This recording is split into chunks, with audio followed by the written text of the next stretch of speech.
So I finally sat down and played the early access launch version of Boundary, and I have a lot of things I want to talk about with this one. My name is BigFry, and before we get into it, I have to let you guys know about my giveaway deal with BenQ Mobius. So for those who don't know, I've been partnering with BenQ Mobius on a month-by-month basis. This month, we're giving away an EX240N, which is a 24-inch, 165Hz gaming monitor, and all you guys have to do is click the link down below. Now, BenQ is literally my favorite monitor brand on the market. I've been a fan of them for so many years now. It's been a dream to be able to work with these guys. Their monitors have the best picture. They have built-in speakers on a lot of them, and it sounds so good. It's basically like a little TV on your desk. The quality is top-notch, 165 Hz on this one. The one that BenQ sent me is actually a 240 Hz monitor, and that's at 1440p. These guys are absolutely killing it. And if you guys want to check out their entire lineup, I'm going to have a link down below, as well as the giveaway link, so make sure you click that.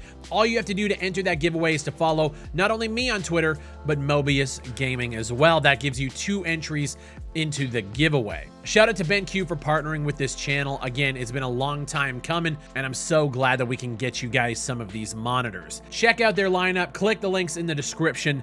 Let's get back to Boundary, shall we? So Boundary has launched into early access for a whopping $22.49 US, or it's around $26.99 Canadian, and it's actually packing a punch. From the visual standard to their weapon customization to the sheer amount of polish in this game, there's a lot to like about this early access release. Potential is a word I don't use often, but this game has a lot of it. There is a progression system with 70 levels for the players to work through. There is 7+ maps with multiple classic game modes. They're also doing daily, weekly, and monthly challenges for players to participate in. And on top of the detailed weapon loadout customization, we also have character customization, and their character models are top-notch. There's a lot of things in this game that I feel are almost rivaling AAA releases. The thing is, I see a lot of people talking about the price point for this game, saying it's a little bit too expensive for what is in the game right now. I actually think there's a lot of high quality stuff that we can draw from this, but the biggest thing is their 360-degree motion, zero gravity gunplay experience. When you're moving around, you can rotate and spiral and flip upside down, and it feels so responsive and so smooth. It is one of the best player controllers that I've seen in quite a long time, and it just feels so unique and so much fun to play in some of these battles. Now, I'm not saying that the game is perfect. It's clearly in early access, and they say they're going to be in early access for 6 to 12 months. I actually think they should take a little bit more time and focus on the things I want to talk about in this video.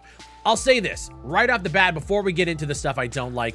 If you like what you are seeing on screen, pick the game up. It's $22, which I think is actually a really good price for what is in this game. Where I think the game needs some work, the fact that, yeah, there are 7+ maps in this game that you can play on, but I will say visually, every map looks identical. The layouts are obviously different. You can cruise through different pieces of space stations and stuff like that, but it's all visually identical. It's very hard for me, at least jumping in for the first time and seeing all of the content, it's hard for me to tell what map I'm actually playing on. I have people in chat while I was streaming it yesterday, and they're like, yeah, this map's bad for respawns. This map's good for... It's like, everything looks the same. And this is where I think the game actually starts to fall a little bit, because it starts to get really repetitive. On top of the fact, it's the same criticism that I've been having for a lot of games recently. I'm tired of playing TDM, and I'm tired of playing domination in all of these modes, especially in a game like this, when you have such a unique hook, the 6 DOF, zero gravity experience, the gunplay being as good as it is. I don't want to be playing domination on these fucking maps every single time I jump into an FPS nowadays. The whole idea of this is you're fighting within this wreckage, this space station debris, and you can see all of these little particle effects floating around. Why don't we start off not in zero gravity and have a mode where it's kind of like what they did in Battlefield 1, where as you progress, the environments change, the map expands, and it gets a little bit bigger. If we had a mode where you were inside the space station and everything is working, and let's say it starts off in the first phase is kind of like an attack and defend bomb plant. You plant bombs on 3 sites, they detonate, the place blows up and now you're outside, and then now within the debris you have to find, if the attacking team has to like find certain things that they need to grab and bring back to their base, so it becomes this snatch and grab game mode. Like, and the thing is it's not a boundary issue, because I feel like in a lot of these games there is just zero innovation in any of the game modes. Right now, playing Boundary is a good experience when you're moving around in very short bursts. But as you're playing these games back and forth, back to back to back, it starts to wear on me a lot, combined with the repetitive nature of the maps and then the repetitive nature of the game modes. Now, for the examples, I use Domination. They also have a game mode called Purge, which is a one life game mode. It's TDM. It's basically kind of like if you were to take Calibur's TDM mode, one life, and it's just round based, and that's it. They also have one called Invasion, which is kind of like Rush. You attack a point, you cap it, you move to the next one, you cap it, move to the next one. There's 4 points to cap, and then it kind of just goes through from there. Where this game shines is in its weapon and character customization, the progression, and then the actual gunplay and gameplay itself. But where it's being let down is in these other areas: the actual map design, the visual differences between them, the repetitive game modes, and just the fact that when I win games in this, it doesn't feel that satisfying. And I'm trying to figure out what the hook is to keep me playing long term. And the thing is I understand this is kind of just a me issue, because the game is sitting at mostly positive on Steam. It does actually have a pretty bustling player base for an early access indie game like this. And there are a lot of good things to draw from it. I think this is as close to a AAA production as humanly possible. The matchmaking actually works properly. You can get into games very easily. They have a streamer mode that hides your name so people can't come in and stream snipe. They've thought of a lot of great things, but I want to see where they take this game in the next 6 to 12 months, and I really just want to see more innovation in the actual game-to-game experience. And I think they can get there, and on top of that, I think they actually have the community and the player base to bring this to a new level. But in terms of feedback, they're doing so many things right that like for me, I have to support it just based on principle.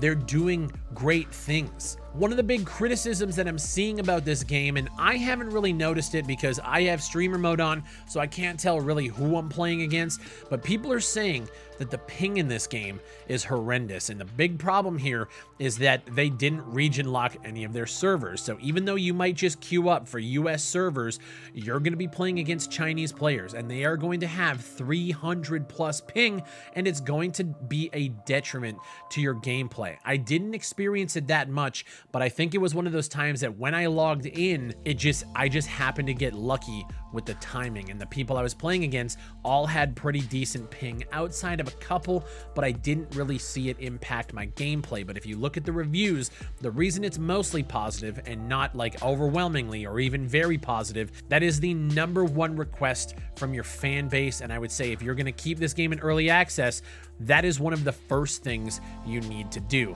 It has nothing to do with politics. It has nothing to do with any of that. Even though I know some people have problems with Chinese companies bringing their games to the West, I'm not talking about that. Region lock your fucking game, because ping in this game is a big thing if you want it to be even a little bit competitive. It's something that if you are a company wanting to bring your game to the West like this, if you don't have it, good fucking luck. The game is unique. It has a lot of good things going for it, and I strongly recommend it if you like what you guys are seeing on screen and you want to try out something that is different. Pick this game up. You have 2 hours to try it out. If you don't like it, you can refund it. But for $22 US, this is one of the better early access indie FPSs that I have played, and I urge you guys to try it out. As always, my name is BigFry. If you guys want to enter the BenQ giveaway, click the link down in the description. If you're on PC, get yourself a new monitor that's 165 Hertz. You will never go back if you haven't experienced anything like 144 or above. Trust, you're gonna want to get this monitor. And if you want to check out BenQ's other lineup, you can do so down below. Shout out to them for sponsoring this channel month in and month out. My name is BigFry, and I'll see you on the next one.